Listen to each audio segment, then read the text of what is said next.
If I can do it, what's your excuse? What's holding you back or what's stopping you? Go on and do it. What's there to lose?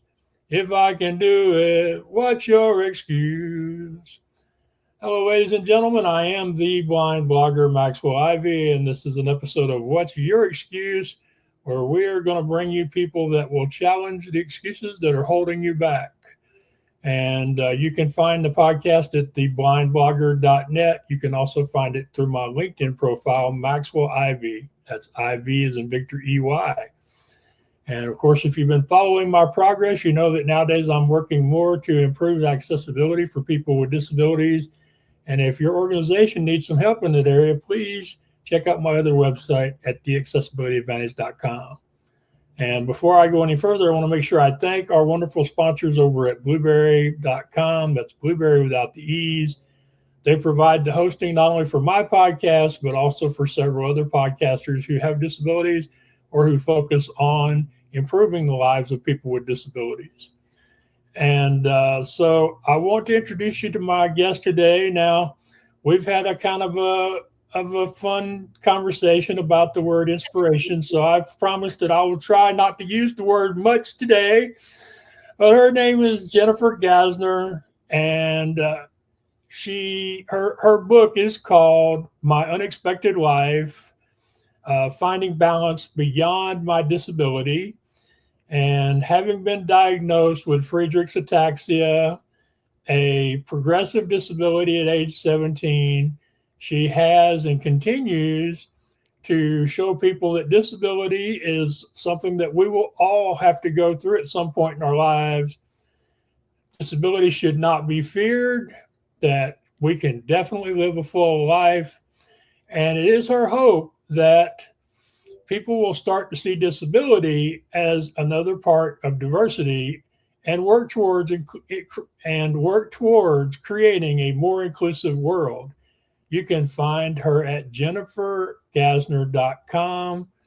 I do hope y'all will check out her website. So, Jennifer, thank you so much, and welcome to the What's Your Excuse? Thank you. Thank you so much for having me.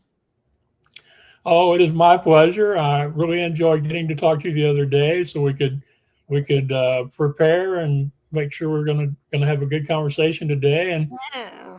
And really, you do have such a great story, and you know, I find that your honesty about your story and your challenges is very encouraging because we throw around the word authenticity a lot in this world nowadays, but you really have put yourself out there, and not just recently, but pretty much your entire life. So why don't you talk a little bit about what life was like before you were diagnosed and some of the things that have changed in your life, and then maybe share some adjustments you've had to make either to your body or with your body or to the environment that you have to live with. Thank you. Well, I was a typical teenager, although I was very, very accident prone all throughout my life. And doctors and other people just told me I had weak ankles. So so then sorry, excuse me. I just started having more and more of these klutzy moments, and my handwriting started getting difficult. And it didn't look the same. It looked like it was devolving to,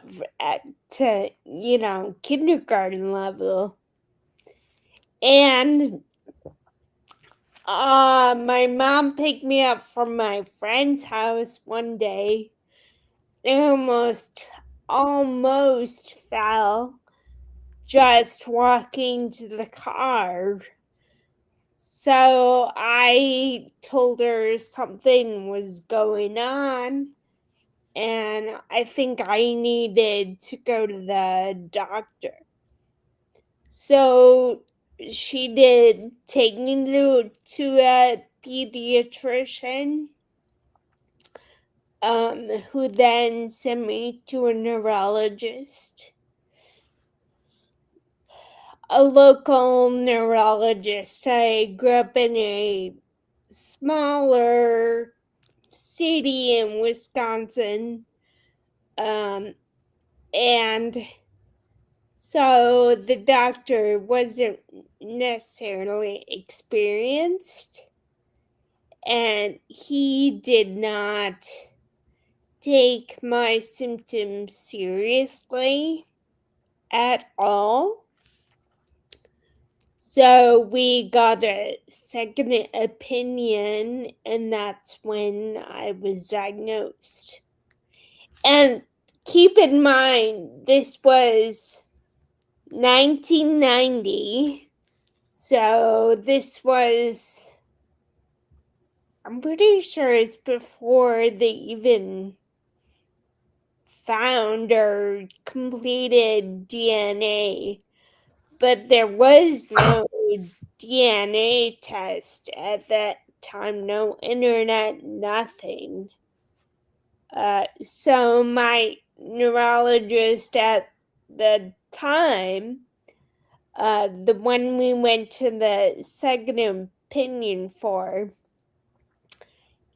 his diagnosis was based only on his diagnostic skills, but later on it was confirmed genetically that I do have Friedreich's. Right. That's a pretty common experience for a lot of people with unusual or fairly rare diseases, or diseases where there are more than one kind within a disease. For me, I was also determined there was something wrong with my vision due to being clumsy, and in the 70s, based on the skill of the ophthalmologist or optometrist, they said I had retinitis pigmentosa. I only recently found out through a DNA test that I actually have Bardet-Biedl syndrome, which also causes vision loss, but it causes it in a different time frame. It can also cause other things. So not Mm, uncommon, I actually have friends who get their DNA done, say for a clinical trial or something, and are shocked to find out how far off the original diagnosis was. yeah. So they diagnosed you in 90, and you were already having difficulty walking. Your handwriting was de-evolving. What were some of the your next experiences, and where did that lead you? Well, it was basically, well, in addition to my walking becoming more difficult and my handwriting also becoming more difficult, my speech was changing a lot. So, like, I'm sure everyone can notice my cadence is a little delayed and it's slower than usual. So that started to happen, and I walked independently without a device until about 21. Then I started using a walker full time. At that point, at 26, is when I started to use a wheelchair full time. Yeah, as to your cadence, obviously your voice is what it is, but I noticed that there's no real delay in your thoughts. Your conversation is seems to be just fine, you know. Yeah. And yeah, and then you said using a wheelchair full time. That's one of those things I'm really just starting to understand is people who are in a wheelchair full time don't call it generally refer to themselves as using or living with a wheelchair. Yes. Yeah, I think that is a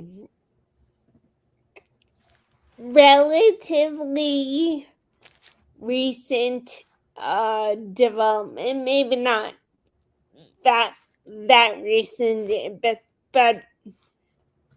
it's been going on for a while now. But um, I think it brings a little more humanity, and it shows that we are capable. Right. We we have this other way of getting around, which is a wheelchair. Um, yeah. Right. I I wish I had something more eloquent to say about that.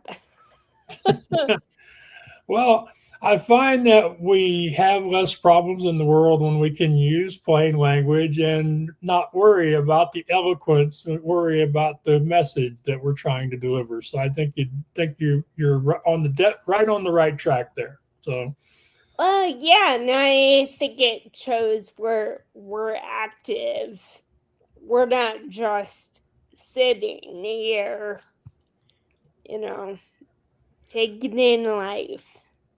right. So did you attend a college or university?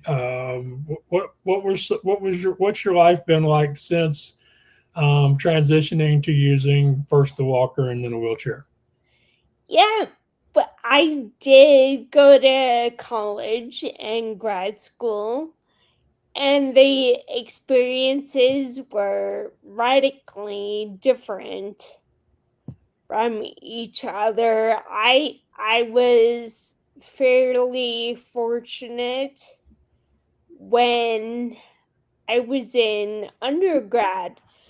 Most of my actually all of my teachers didn't really question my need for accommodation. So that was great. And I was able to get everything I needed at the time. Although, in hindsight, I probably could have asked for more. I just didn't know I could do that. But in grad school, I went to a much larger university than my undergrad, and they didn't have very many students that went there with physical disabilities. So it was a difficult place just in terms of them taking your need for accommodation seriously, or having the funding or even the appropriate place for you to take exams. But you did graduate and attend graduate school. What university did you finish at? I got my BA in English at the University of Wisconsin Platteville, and then my master's is in recreation from Western Illinois University. Okay. Um, and then where did you go from there? What is Jennifer's life like between then and deciding to write the book? Gosh, there's a lot. um, so I went on and I started working with independent living centers in Wisconsin.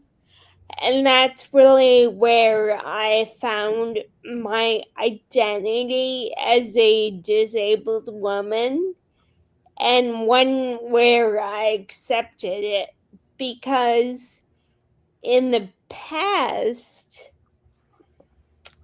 even going through college and stuff, I had really negative opinions about the world, even just the word disabled.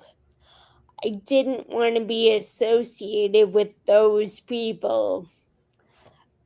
So definitely through working with the independent living centers, that's where I really learned disability wasn't something about myself that I had to fix or make a certain way. I could be proud that I was disabled and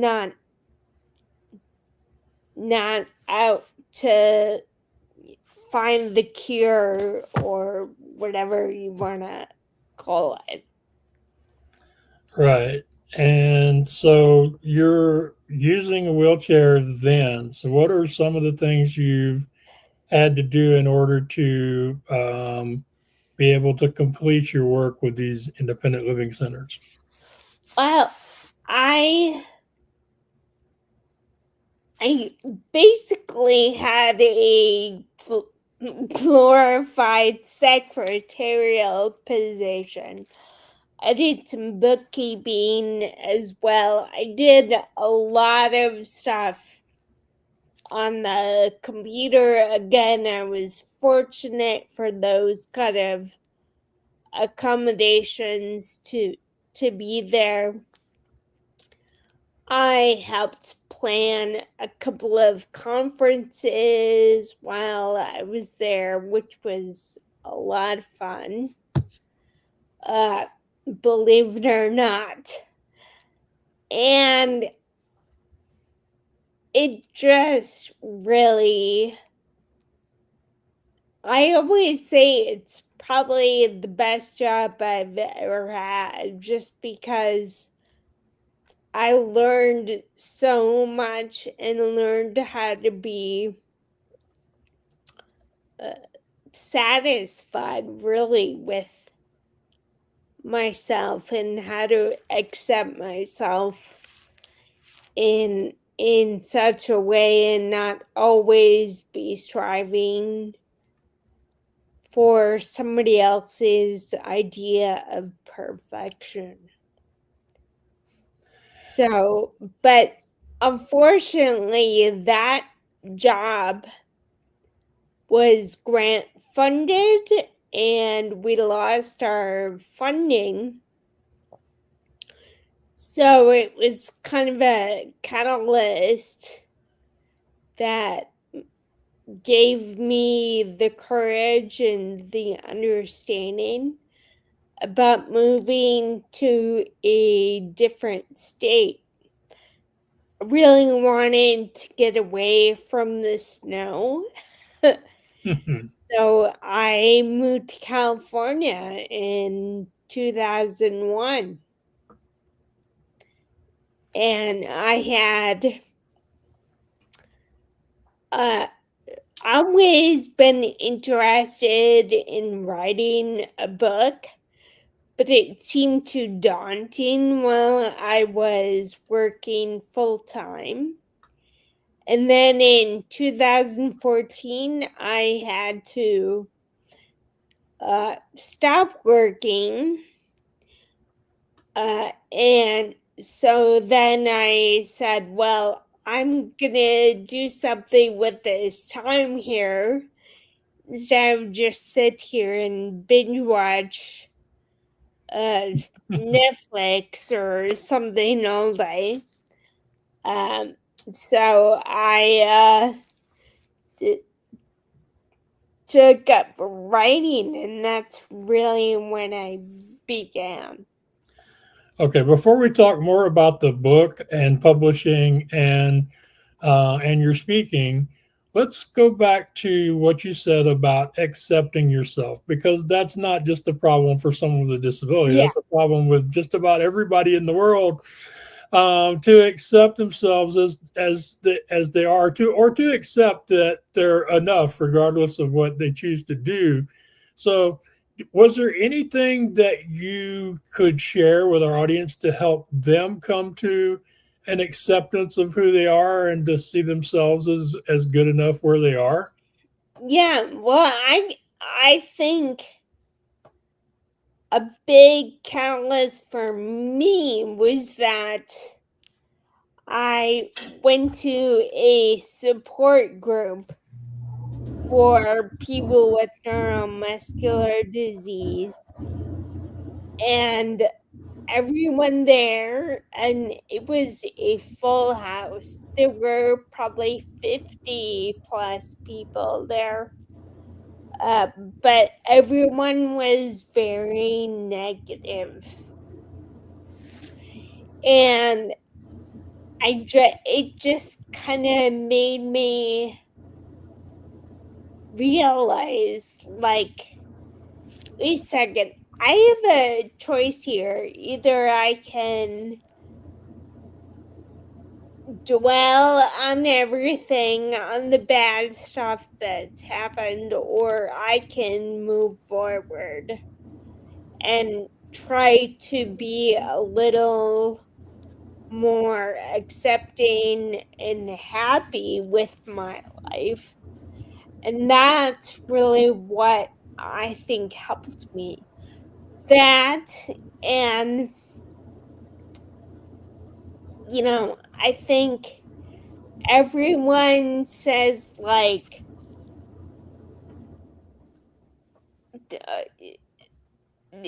being different, which disabled can also be, is a bad thing, but it's really not. Being different is just just being different. That's Uh, it. You don't have to put a label on it. right, right. If in fact, being different is being human, Yeah. because each of us is a unique individual. But I just think it's interesting. When you said a support group, I'm sitting here in my mind, and as the host, I'm thinking, "Oh, she said support group. I'm gonna get to tell people they should find their own support group or find their own community." and then and then I find out, no, Max, they were all a bunch of negative, cranky people. I had to get away from them and realize that I didn't want to be like them. So but I guess the idea of being in a support group still applies, just maybe not the way most of us in personal development arena think it does. Yeah. Uh, Finding community is definitely a big thing, because I think working with the independent living centers, I found a lot of community and people I'm still in touch with today. right, So I think that is definitely really important. It can be a support group for some people. For me, it didn't work out, but I think finding community is right. Definitely huge. finding community, and that community can even be just a couple of people that, like the people that you've met and stayed in contact with from your work at the independent living centers. But the second thing you mentioned that was really important there was you said you decided that you didn't want to be negative like everybody that was around you in that community. And this whole idea that we get to decide just really isn't emphasized enough. Yeah, that is true. And I think another thing that was helpful for me was realizing my disability isn't the whole picture of me. It isn't the whole part of my identity. It's a slice of it, but it's not the whole person. It's not everything I am. Right. I couldn't agree with you more there. So you mentioned that you had thought about or maybe toyed with the idea of writing a book, but it was too daunting. And part of that was because of the full time work. But was it also daunting just because of the process of writing and publishing a book? Yes. Yes.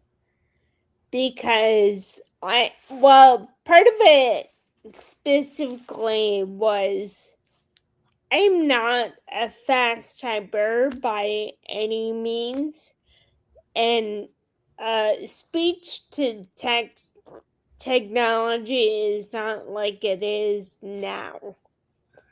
No, it's gotten a lot better, but Yeah, half the time Siri still doesn't understand me. So right. Right. But 20 years ago? No, it was yeah, 20 20, years ago you 25 had years ago. Yeah. yeah, yeah, 20 years ago you had Dragon and you had to teach it. Yes. So, you know, so for that reason alone, it was too much. I was like, this is gonna take me forever if I don't have long enough time to devote to it. And I also think it might have been a totally different book had I wrote it 25 years ago as opposed to now. Is that because the amount of time between the events and today makes it a little harder to really get into what all you were thinking and feeling at the time? Yeah, but I also think because I'm older now, I'm a little more willing to give compassion to people, to other people. Whereas before, I think I would have just kind of let Oh, let the bad stuff override everything. I see. If you'd have written it 10 years earlier, it would have been a much angrier book. Yeah, and I don't think I would have had enough. Uh, I don't know what the word is I'm looking for. I don't think I would have been brave enough to be as vulnerable. That's an interesting thought. Yeah, that's being vulnerable is one of those things we have to really work up to that before we get good at it and are capable of really letting people see us as we are and like in the pages of a book like that. So Yeah. yeah. So if I don't ask this question, I'm going to get in trouble later. And plus, I want to know myself anyway. So, how did you manage to write the book, considering that you don't type and speech dictation was not really a good option? Well, no, I do type, but it's not very fast. I see. So, So yeah. how did you convince yourself, or how did you get past the slow typing speed in order to, because I'm thinking it was a mindset change. Yeah, that was part of it. I took a writing class on a whim, and I got some kind of interesting feedback from that, but that encouraged me to do more and write more, and then I kind of took a couple of years off from it, but then decided I really needed to get back to it. And then I took a year-long class just on memoir writing, and I got some great feedback from that. So that made me think, okay, I can do this. That's good. So you got some instruction and some positive feedback from experts, and that gave you the push you needed to finish the book. So were there any additional challenges in publishing the book once you finished writing it? Well, yes and no. I mean, I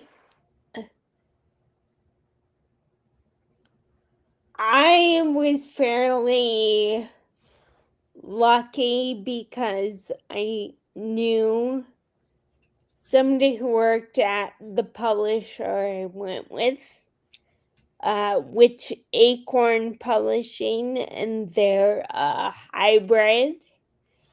And at the time, it was all about speed, like how quickly can I get this out, because it I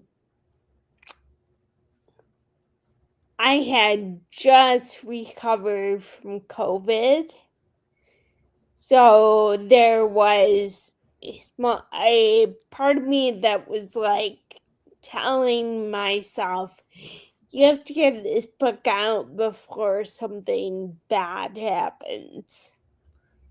And Right. so that was part of why I went with hybrid. Right. So hybrid is you do pay them as part of publishing the book, Yes. but they do actually do some of the work when it comes to distribution and marketing. Yes. Yeah, so like they took care of the cover and formatting everything to be ready for ebook and things like that. Right. Okay. All right. See, I personally I have self-published, which I find challenging because as a blind person, very little of the process is accessible. So, Yes. so it has cost me, you know, it's been fairly expensive to publish the books so far, but I still have plans to publish another one in the future. Um, Yeah. but I'm really hoping that my next book I can do maybe with a traditional publisher where I just let them handle all of the stuff, you know.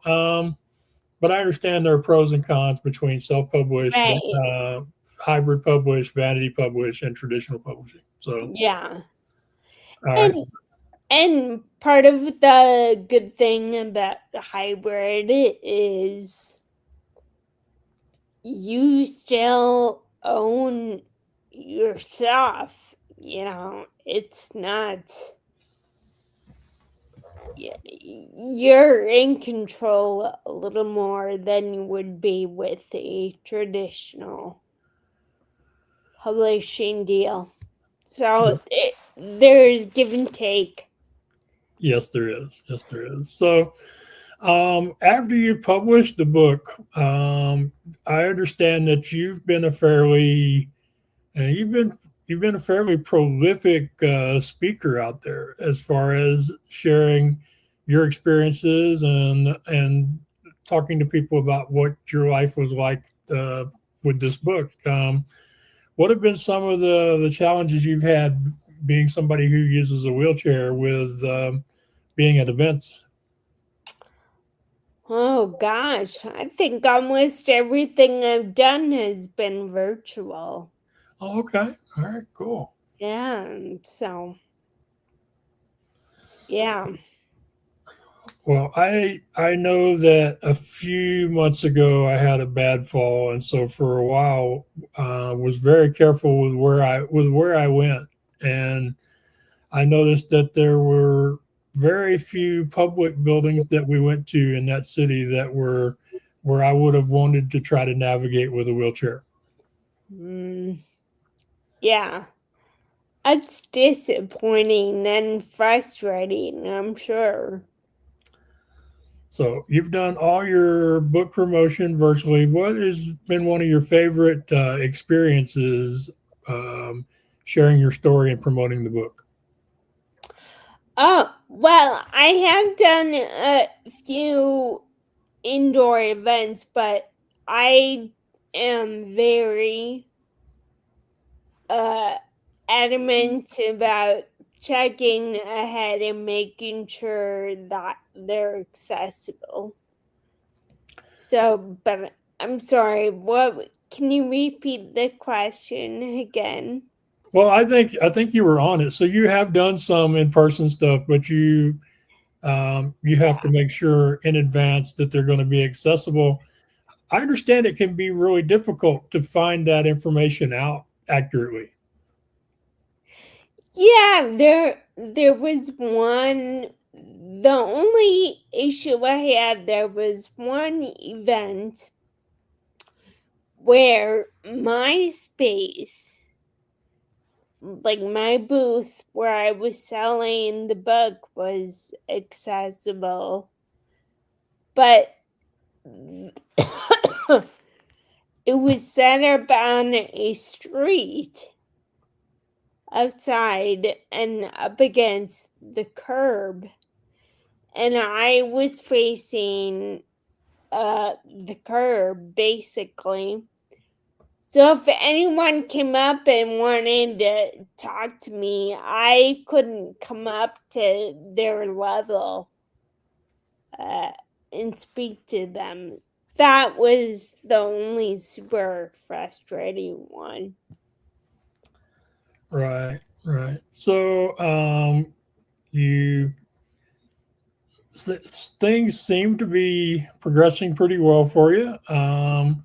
What are some of the day to day things, and some maybe you've come up with some interesting solutions for some of the everyday stuff? Because I recently was invited to do an article on low tech hacks for people living with vision loss. I'm curious if you have some maybe some things you do on a regular basis that had that required a bit of creativity on your part. Well, that's a really good question. I'm lucky. My boyfriend is very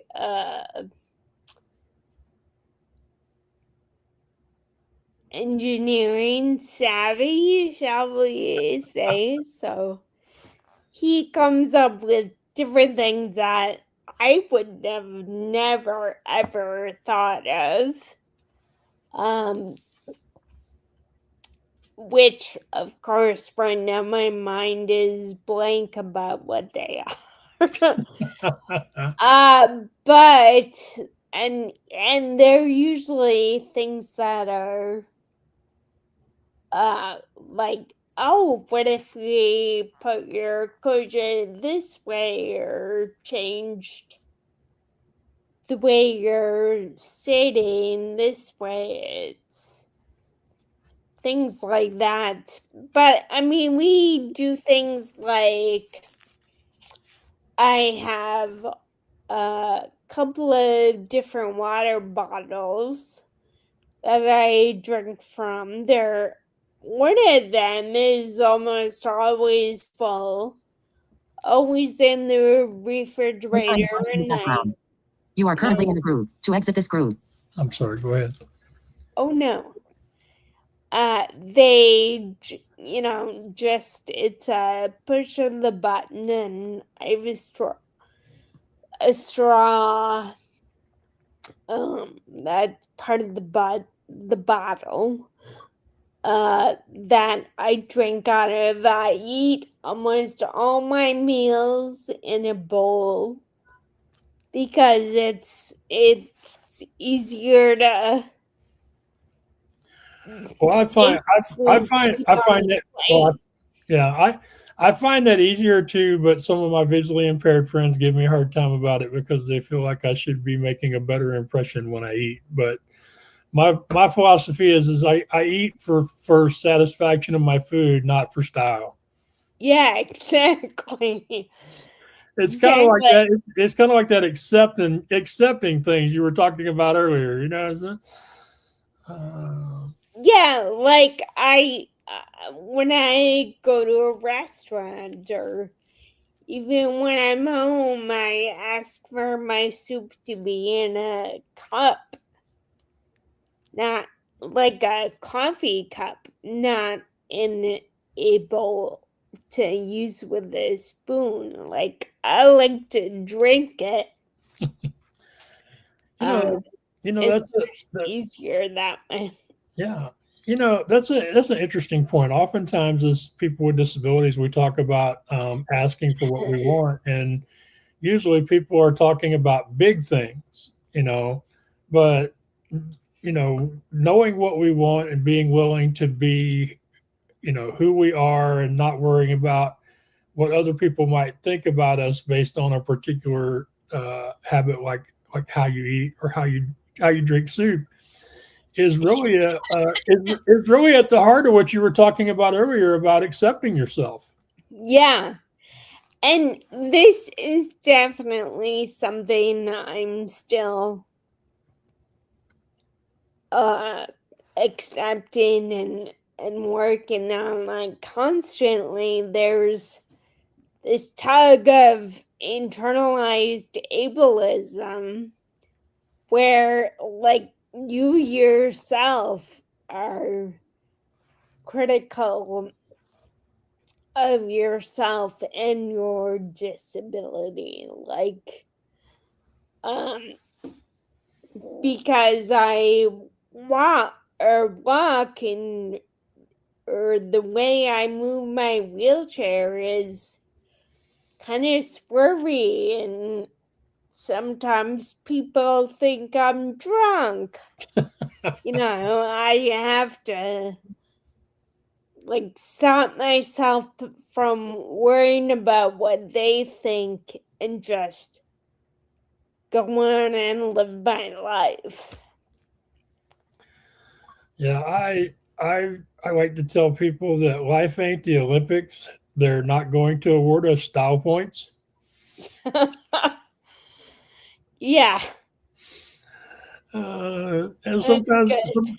yeah. So I imagine that you've gotten really comfortable at being willing to look silly if it means getting what you need to get. Yeah. Yeah. I mean, yeah, it's a little of the let them theory by Mel Robbins. I don't know if you've heard about that, or you just kind of let people think whatever they want, and you do whatever makes sense to you at the time. Yeah, I have heard that, and I try to do that. I try to help other people do that because um, we many well most of us will beat ourselves up for things we did poorly anywhere from yesterday to 20 years ago, but all we can really do is make the best decision we can at the time.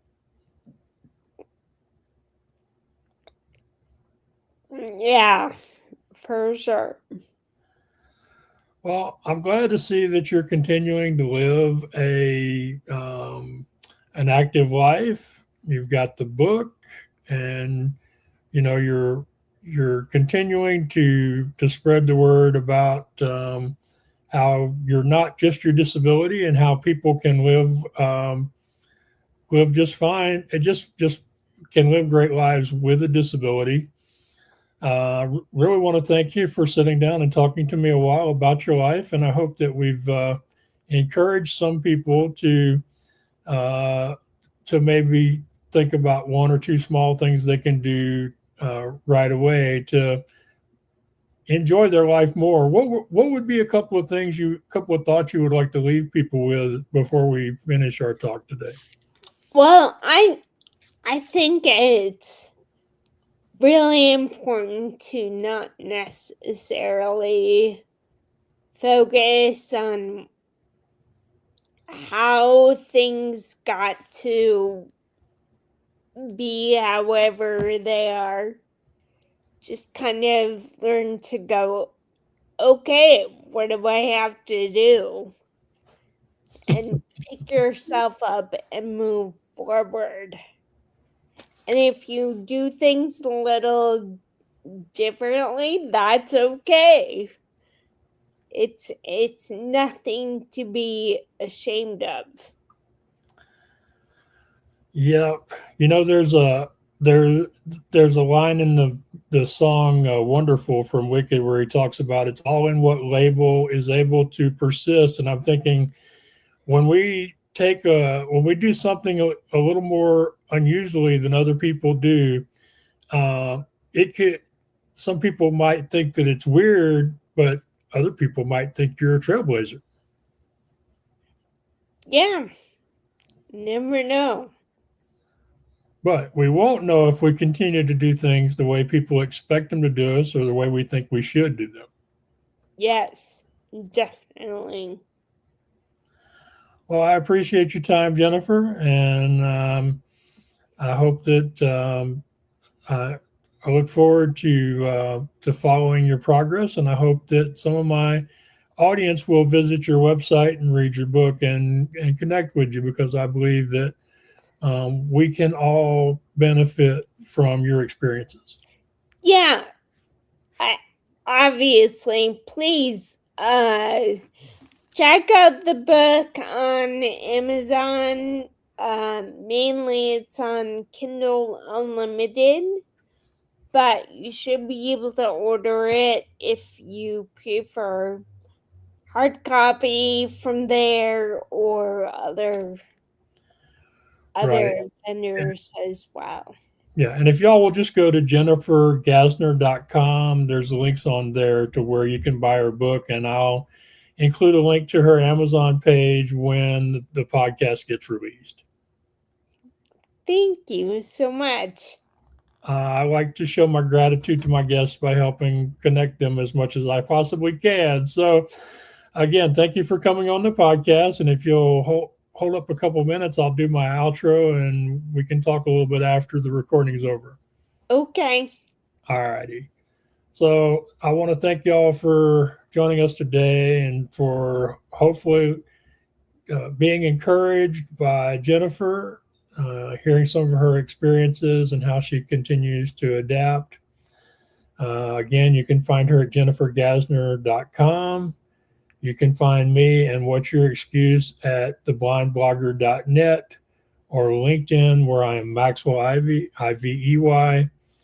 If you want to learn more about my work in the area of accessibility, you can go over to theaccessibilityadvantage.com. And again, we want to thank our sponsor, Blueberry, for providing the hosting and also for technical support whenever I get stuck trying to do something with my podcast website.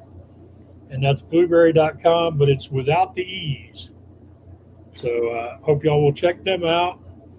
And I know that y'all have a lot of demands on your time and you don't have much spare time. So I want to thank you sincerely for deciding to spend some of it with us today. And do hope that you will follow the show and join us next time. And Would also appreciate it if you would leave a rating or review on whatever podcast player that you listen to us on. Until then, please take care of yourselves out there. I'm the blind blogger, Max Ivy, and we'll talk to you soon. If I can do it, what's your excuse? What's holding you back or what's stopping you? Go on and do it, what's there to lose? If I can do it, what's your excuse? Item chooser menu. 3 items end stream button. End stream. End the stream. Ultra set notch end stream button.